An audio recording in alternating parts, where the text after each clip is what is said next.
Hello my dear genius friend, আমি অনুপমা রায়। আজকে আমি তোমাদের সাথে আলোচনা করব অনার্স ফাইনাল ইয়ারের টেন্সর অ্যানালাইসিস এই বইটির চ্যাপ্টার 2 রিমেনিয়ান ম্যাট্রিক্স অ্যান্ড টেন্সর। এই চ্যাপ্টারের সবথেকে গুরুত্বপূর্ণ একটি অঙ্ক এক্সাম্পল নাম্বার 16, যেটা হচ্ছে কি এই অঙ্কগুলোর এরপরে আমাদের যে 31, 32, 33-এর যে অঙ্কগুলো আছে তার বেসিক।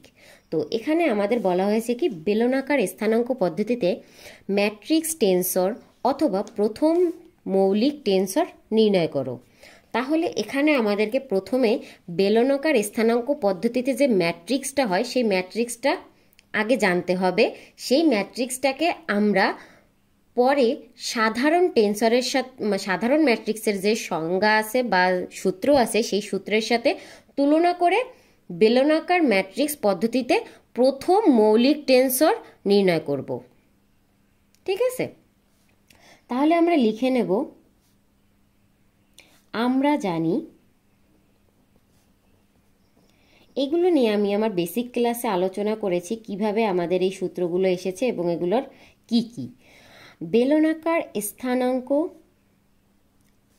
পদ্ধতিতে ম্যাট্রিক্স হচ্ছে পদ্ধতিতে ম্যাট্রিক্স না, কিন্তু বেলনাকার পদ্ধতিতে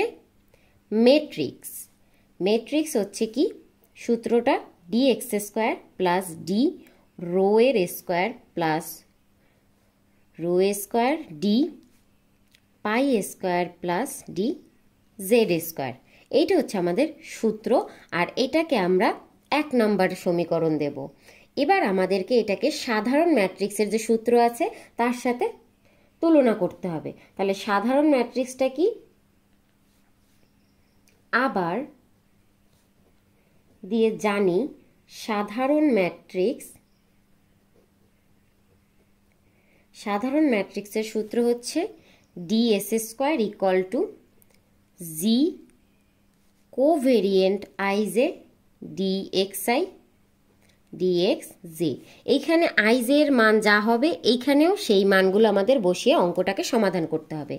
এবার যদি আমরা ij এর মান একে একে 1 2 3 বসিয়ে অঙ্কটাকে সমাধান করতে থাকি তাহলে আমরা কি পাই দেখো তো।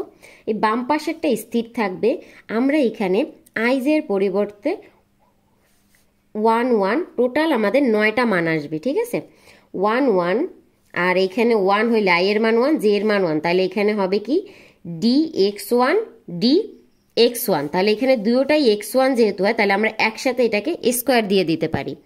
এইটা তোমরা হচ্ছে গিয়ে এক কথায় সূত্র হিসেবে মনে রাখতে পারো, বা আমি যে পদ্ধতিটা দেখাচ্ছি এইভাবে মনে রাখতে পারো। যাদের মনে রাখতে অসুবিধা হবে তারা সূত্রটাকে মুখস্থ করবা, আর যারা এই বেসিকটা জেনে নিলে তোমাদের হবে কি মুখস্থ করা লাগবে না, এমনিই তোমরা পরীক্ষার খাতায় সমাধান করতে পারবা। তাই আমি ডিটেলস একটু দেখাচ্ছি, অঙ্কটা সামান্য একটু বড় হতে পারে। তাহলে এখানে আমরা যখন 2 2 বসাবো, এখানে সবসময় প্লাস হবে। 2 2 যখন বসাবো তখন এখানে কি হবে dx2 dx2, মানে দুইটা dx2, তার মানে হোল স্কোয়ার। যখন আমার g3 3 বসাবো তখন এখানে হবে কি gx3, দুইটা gx3 হবে, তাহলে এখানে টোটালটা স্কোয়ার হবে। প্লাস দিয়ে আমরা মান নেব হচ্ছে গিয়ে g12 1 2 আর 2 1 একই বিষয়। তো এই একই বিষয় হওয়ার কারণে আমরা এখানে 2 দিব, কারণ এই পদটা দুইবার আসবে। কিভাবে দুইবার আসে তোমাদেরকে আমি একবার একটু দেখাই।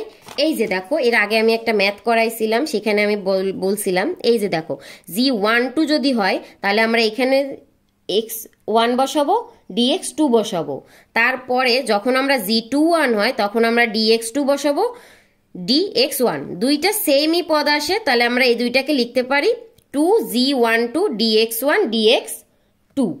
তাহলে আমরা 2 এই সেম কথাটা লিখতে পারি। কিন্তু একটা জিনিস, যখন তোমরা 1 2 লিখবা তখন এই dx1 আগে লিখবা, dx2 পরে লিখবা। আর যদি তোমরা d21 লেখো তাহলে এই dx2 আগে লিখতে হবে, dx1 পরে লিখতে হবে। তাহলে আমরা এখানে লিখব কি 2gx12 dx1 dx2, মানে i এর মান j এর মান, প্লাস দিয়ে আমরা এবার g23 যেটা হবে সেটার ক্ষেত্রেও একই কথা, x2 x3। সেম ভাবে যখন আমরা 2g3 3 1 লিখবো, এটাও হবে এক্স আই এর মান 1, সরি আই এর মান 3 আর ওয়াই এর মান 1। আর এখানে 1 3 লিখলে এই পদটা আগে আসতো, এই পদটা পরে যাইতো, জাস্ট এইটুক ডিফারেন্স, আর কোনো পার্থক্য নাই। আমরা এবার এখানে যেখানে যেখানে তোমার x1 x2 আর x3 আছে সেখানে সেখানে কি বসাবো, রো, পাই আর হচ্ছে জেড, এই তিনটা মান আমরা এবার বসাবো। তো এই মানগুলো বসালে পর আমরা কি পাই, জাস্ট এইটুক কোর্স করতে হবে, আর কোনো কিছু না, কারণ আমাদের এইগুলো 1 নাম্বারের সাথে এইখান দিয়ে যে মানটা বের হবে ওইটাকে তুলনা করতে হবে। তাহলে আমরা এখানে G11 আছে, এখানে Gx1 যেটা আছে এই x1 এর সাথে এই dx1 আছে, যেখানে x1 আছে x1 এর জায়গায় আমরা লিখব যে x1 এর পরিবর্তে রো স্কয়ার প্লাস G22 যে আছে এইখানে আছে কি x2, তো এই x2 এর জায়গায় আমরা লিখব পাই স্কয়ার প্লাস G33 আছে, এই 33 তে dx কিউব আছে, এই x কিউবের জায়গায় আমরা কি দেব, জেড স্কয়ার, জেড স্কয়ার।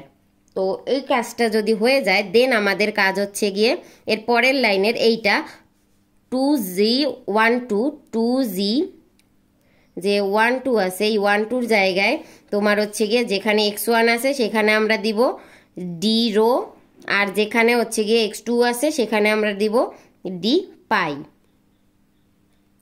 এইটা যদি হয়ে যায় এবার পরবর্তী লাইনে আমাদের এই পদটার কাজ 2G3 প্লাস এখানে x2 আছে, x2 এর জায়গায় আমরা দিব পাই, আর হচ্ছে গিয়ে x3 আছে, x3 এর জায়গায় দেব জেড, প্লাস আমরা এখানে তৃতীয় নাম্বার যে এখানে লাস্টের যেটা আছে এখানে 2G31, এখানে হচ্ছে x3 আগে আছে, তাহলে x3 হচ্ছে গিয়ে জেড, আর হচ্ছে x1 হচ্ছে গিয়ে তোমার x1 এর পরিবর্তে দেব আমরা রো।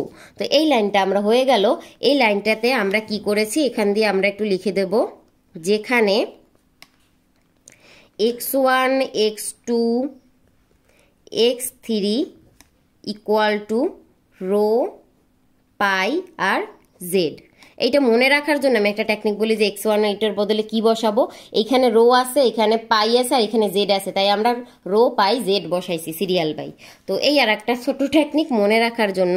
এবার আমরা এই যে 2 নাম্বার সমীকরণটা বেরোলো, এইটা হলো গিয়ে আমাদের 2 নাম্বার সমীকরণ। এই 2 নাম্বার সমীকরণটাকে আমরা এবার এই যে 1 নাম্বার আছে 1 নাম্বার আর 2 নাম্বারের মধ্যে তুলনা করব। ক্লিয়ার? তাহলে তুলনা করলে আমরা কি পাবো, 1 ও 2 তুলনা করে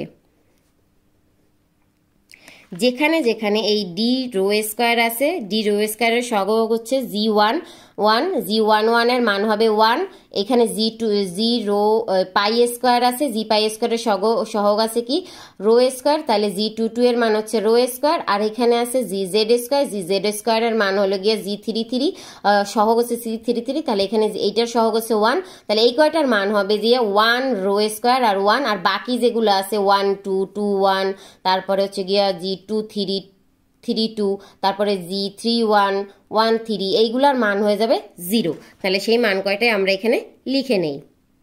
ক্লিয়ার?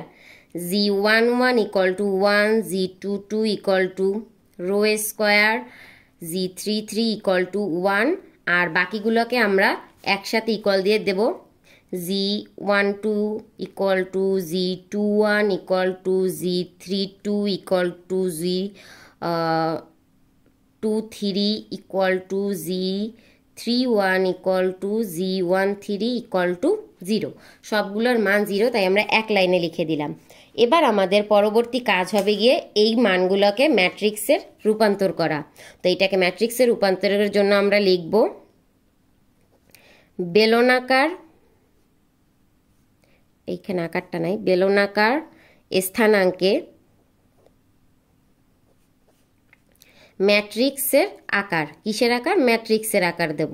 ম্যাট্রিক্সের আকারে নির্ণেয় মেট্রিক টেন্সর।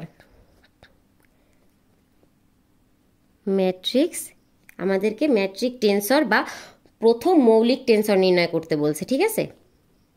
প্রথম মৌলিক টেন্সর নির্ণয়ের নিয়মটা হচ্ছে জাস্ট এইটুক। তাহলে এখানে আমরা লিখব কি বলতো, এখানে আমরা লিখব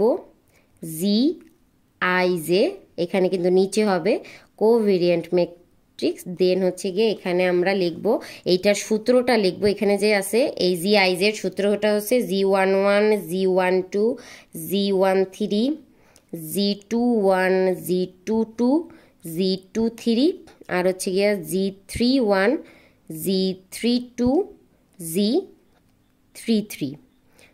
এইটা হচ্ছে গিয়ে আমাদের ম্যাট্রিক্সের সূত্র। এরপরে আমরা এখানে জাস্ট মান কয়টা বসাই দেবো আমরা দেখি। G11 এর মান আছে, G22 এর মান আছে, G33 এর মান আছে, বাকি মানগুলো নাই। তাহলে আগে আমরা এই তিনটার মান কর্নারভাবে বসিয়ে দেই, ঠিক আছে? তাহলে এইটাকে আমরা সামনে দিয়েও লিখতে পারো বা এখানে নিচেও লিখতে পারো। তাহলে আমাদের মান হলো কি, ফার্স্টেরটা 1, তারপরে মিডলের যেটা ছিল মিডলেরটা ছিল রো স্কোয়ার, আর এরপরে এইখানে যেটা আছে এইটার মান ছিল কি তোমার 1। তাহলে আর বাকি মানগুলো যা আছে সব 0। তাহলে হচ্ছে গিয়া এখানেও 0, এই পদটা সোজাসুজি এখানেও 0, এই পদটাও 0, এই পদটাও 0, এই পদটাও 0, এই পদটাও 0। তাহলে হচ্ছে আমাদের এইটা নির্ণেয় মৌলিক ম্যাট্রিক্স, টেন্সরের নির্ণেয় মৌলিক ম্যাট্রিক্স এইটাই আমাদের বের করতে বলছে, এইটাই আমাদের নির্ণেয় অ্যান্সার। যদি তোমাদের কারো কোথাও অঙ্ক বুঝতে সমস্যা থাকে তাহলে অবশ্যই আমাদের ডিসক্রিপশন বক্সে দেওয়া নাম্বারে যোগাযোগ করতে হবে। আজকের মতো এখানেই বিদায় নিচ্ছি, ভালো থেকো সকলে, and good luck for today.